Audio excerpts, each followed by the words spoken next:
Jacques Rudolph scored his first 100 as a Glamorgan player and his first anywhere for nearly 18 months as his side took control of their LV County Championship match against Kent on the second day at the Swalex Stadium in Cardiff. The visitors opened up on the second morning on 236 for 8 in their first innings, but they were quickly bowled out. Mitch Claydon top-edged a hook off Michael Hogan, who then grabbed his first 5-wicket haul of the summer and the 11th of his career by bowling Robbie Joseph for a duck, as Kent were all out for 253, Hogan with 5 for 58. Joseph then started off well with the ball by having Will Bragg taken behind with just 8 runs on the board in reply. Mark Wallace promoted himself up to number 3, and that turned out to be a very good decision. He batted very well but was outshone by the 33-year-old Rudolph, who hasn't been at his very best since joining Glamorgan.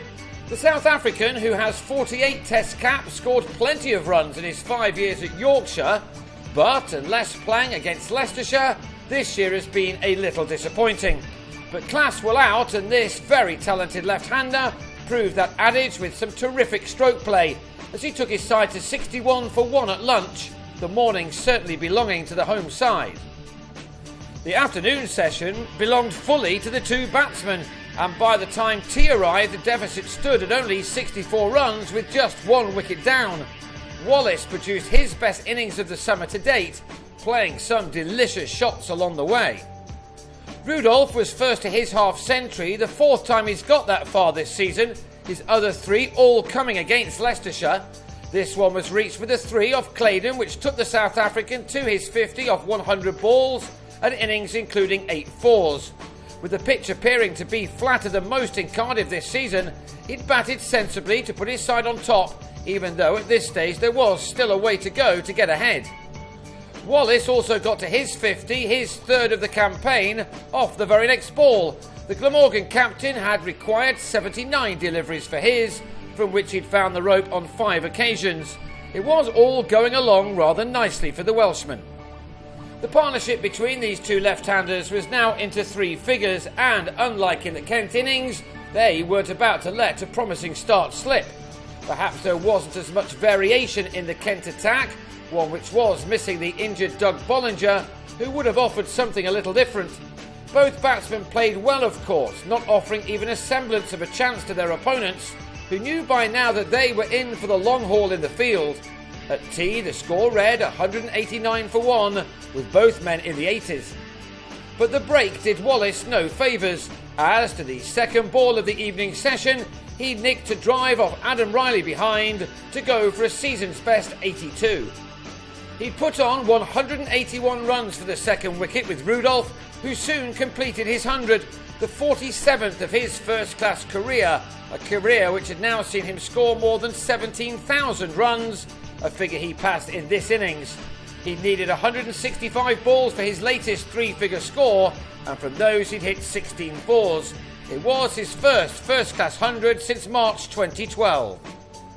He was out 5 balls later with a bottom edge off Joseph that just had enough on it to reach Sam Billings behind the stumps.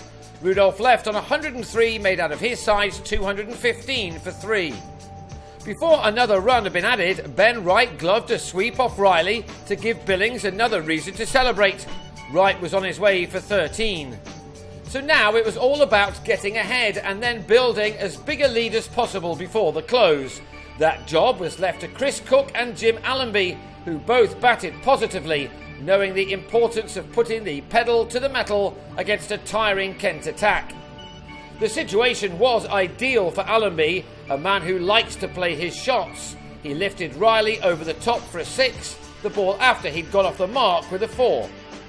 The runs came at a good rate thereafter, and in the 66th over, these 2 had taken their side into the lead with just the 4 wickets down. It was just where Glamorgan wanted to be as they tried to win this game to keep in touch with the top 2. They started this match in 6th place in the 2nd Division table, just 4 points ahead of these opponents. Both sides have a game in hand on all of the teams in the top 5, and a win here could be enough to catapult either side into the top 3.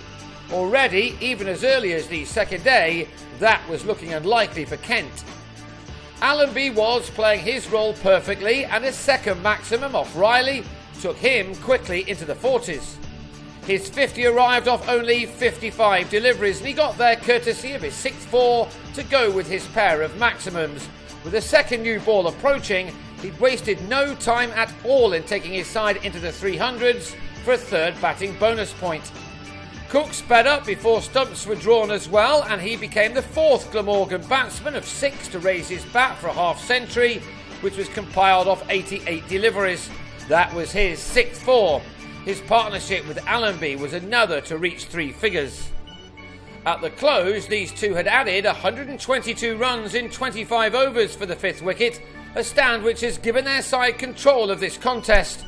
With Cook on 54 and Allenby on 59, Glamorgan will look to push on the third morning with a score at 337 for 4, and that gives them a lead of 84.